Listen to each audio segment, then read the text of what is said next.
Since 2020, the MG3 has been one of Australia's top-selling light cars. Now it's back in 2024 with all new updated safety, tech, and a fresh new look. But has MG done enough to hold on to the crown for 2024? Let's find out.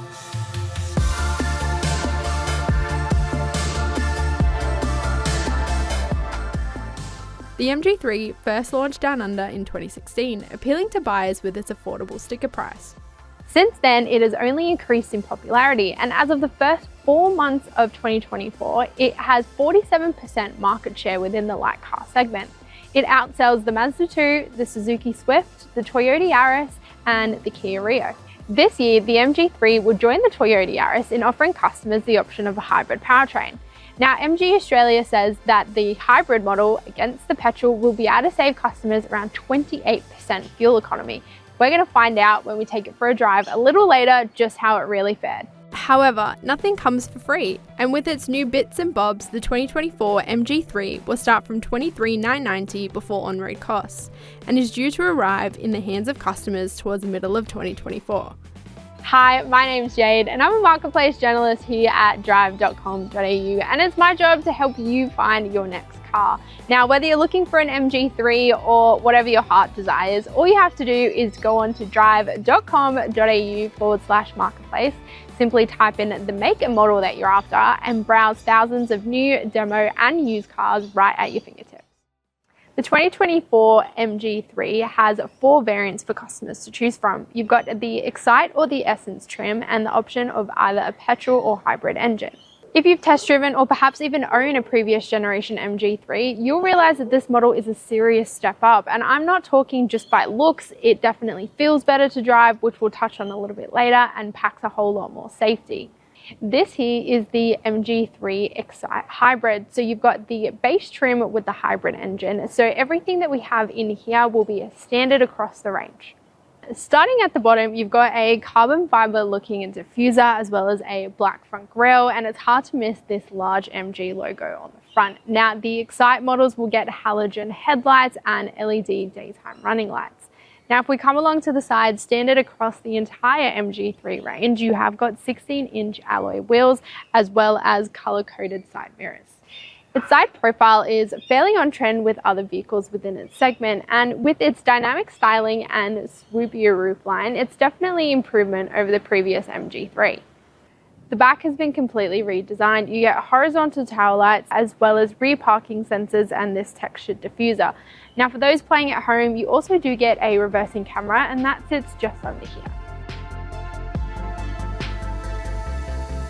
If you're familiar with the electric MG4, you might find some design elements in the MG3 to be quite similar. Now, considering its size, it does feel modern and quite spacious.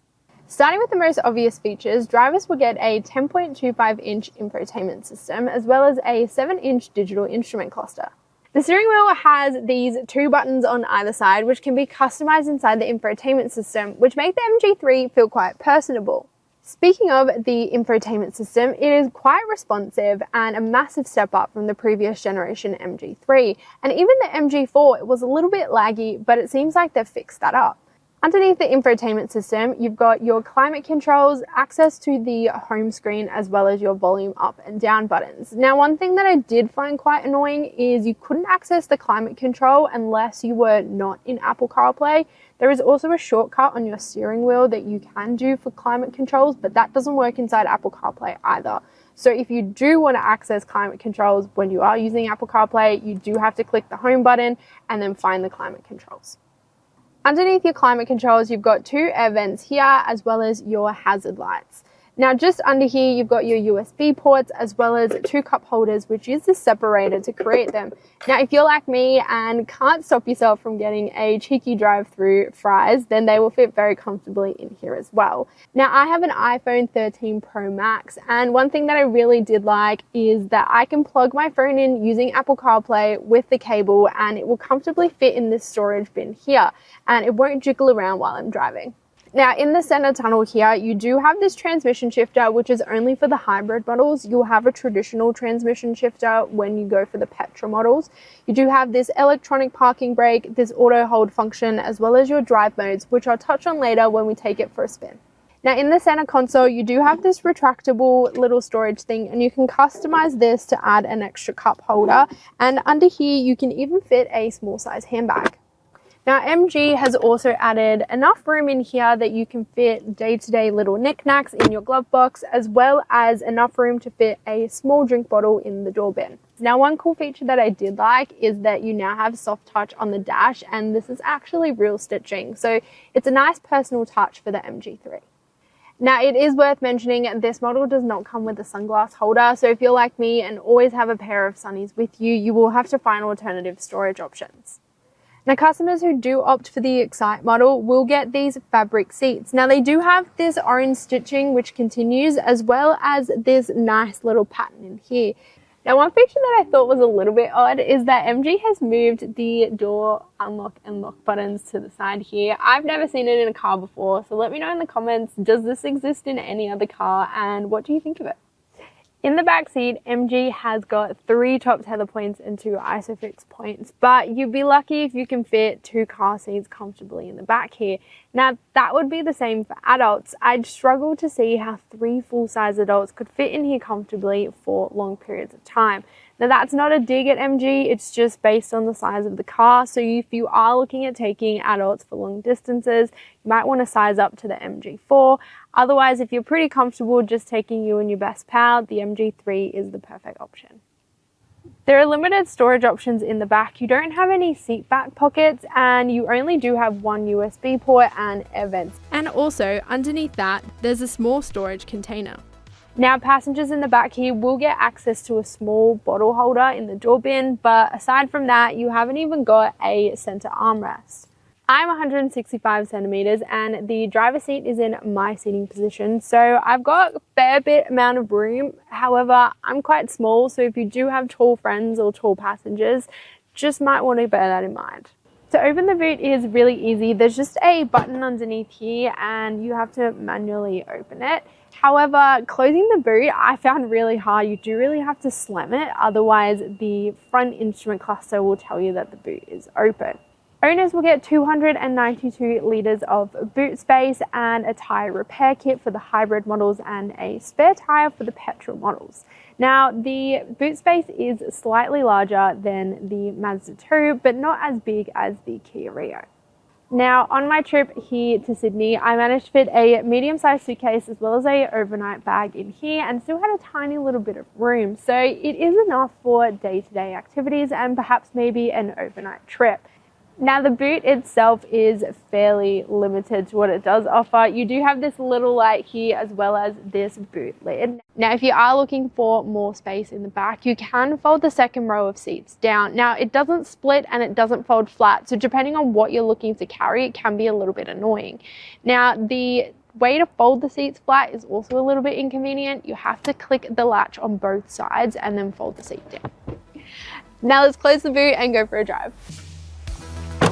The MG3 Hybrid comes with a 1.83 kilowatt-hour battery and a 100 kilowatt electric motor, which powers the front wheels alongside the 1.5 litre 4-cylinder petrol engine, which is mated to a 3-speed automatic transmission. The combined engine figures are 155 kilowatts. The MG3 will be the brand's first hybrid model in Australia. Until now, it's only sold plug-in hybrid, all-electric or petrol models.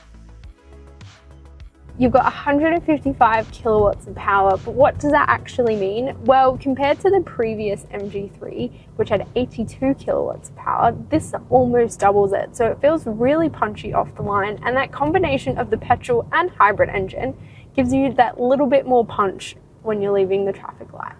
Now, if you've driven the previous MG3 before, you'll definitely recognize the steering feel in the updated model. To me, the steering feel felt a little bit heavy, and that hasn't really changed for the new model. So if you are new to the MG3, definitely test drive and let me know in the comments what you thought of the steering.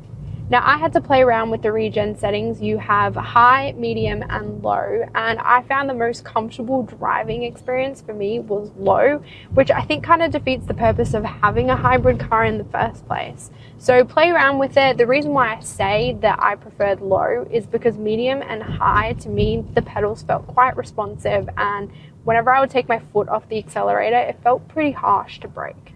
Now, if you've never driven an electric car before, you will definitely enjoy the instant torque that you do get. However, when I was driving the MG3, I did find it was a little bit inconsistent at times. It might take a few seconds to kick in, but when it does, it obviously takes you off the line fairly quickly. But it is something to consider if you're expecting the car to get off the line pretty quickly. In saying that, I think MG have done a really good job at increasing the power, both not only for the hybrid, but the petrol model as well, considering the previous MG3 was, well, let's face it, pretty gutless. So as I mentioned before, I am 165 centimeters and my driving position is fairly comfortable. One thing I will say though is if you're planning to take the MG3 out of the city on a long drive, these seats can prove to be a little bit uncomfortable. However, if you're just doing mainly city driving and just driving to and from work, you shouldn't have any issues. One thing I will say with my seating position, however, is the steering wheel maneuverability is a little bit limited. You don't have reach, so you can't pull the steering wheel in and out. You can only push it up and down. In saying that, I will be interested to see taller drivers, whether they'll be able to find a comfortable position, where they'll be able to see the instrument cluster and also have a comfortable steering wheel position. Visibility inside is actually really good. You've got a really wide open front windscreen, and considering it's a hatch, I kind of expected the rear windscreen to limit visibility, but I've got plenty of visibility at the back as well as in the windows on the side. Now, we've been driving predominantly in Sydney CBD for the time that I've had the car, and my first impression was that it felt quite firm to drive. Now, thanks to the tyre pressure monitoring system, we realised that the tyre pressures were a little bit high, so we dropped them down to their placard and it has improved the driving a little bit. However, if you are used to a softer drive, I would recommend test driving before you buy, just to make sure that's the right car for you. The key safety features, which I want to mention, are forward collision warning, which will alert the driver of a potential forward collision, lane departure warning, which will alert drivers if they veer out of their lane, as well as emergency lane keep assist, which will correct the vehicle back into your lane if you steer out, as well as autonomous emergency braking, which will brake the vehicle automatically if it senses an imminent hazard. On the occasions where I did venture out onto the freeway, I did take advantage of the adaptive cruise control, which is really easy to use by just this button here on your steering wheel. However, what I did find was that the lane keep assist was quite intrusive and kind of ping-ponged me in my lane. So I would recommend definitely keep your hands as firmly as you can on the steering wheel, just to make sure that you're actually going to have quite a nice ride when you're on the freeway with the lane keep assist. If I was recommending the MG3 to a friend, I would tell them to consider the ongoing maintenance costs required for the hybrid hatch, as well as the fact that you require premium 95 RON at the pump. By the time you add these costs together, you're looking at around a $30,000 price tag. Other test drive options should include the Toyota Yaris or even the Volkswagen Polo if you've got a budget for around $30,000. If you've enjoyed this video, make sure you give us a thumbs up and subscribe, and don't forget to hit the bell icon to be in the know for our next video. Let me know in the comments what you think of the new styling of the MG3, and would you prefer the petrol over the hybrid? MG has done a great job of making the MG3 feel modern and stylish, which is what a lot of drivers are looking for these days. If you're looking to buy an MG3 or perhaps any other vehicle, you can head over to Drive.com.au/marketplace. Thank you for joining me in this video, and we'll see you in the next one.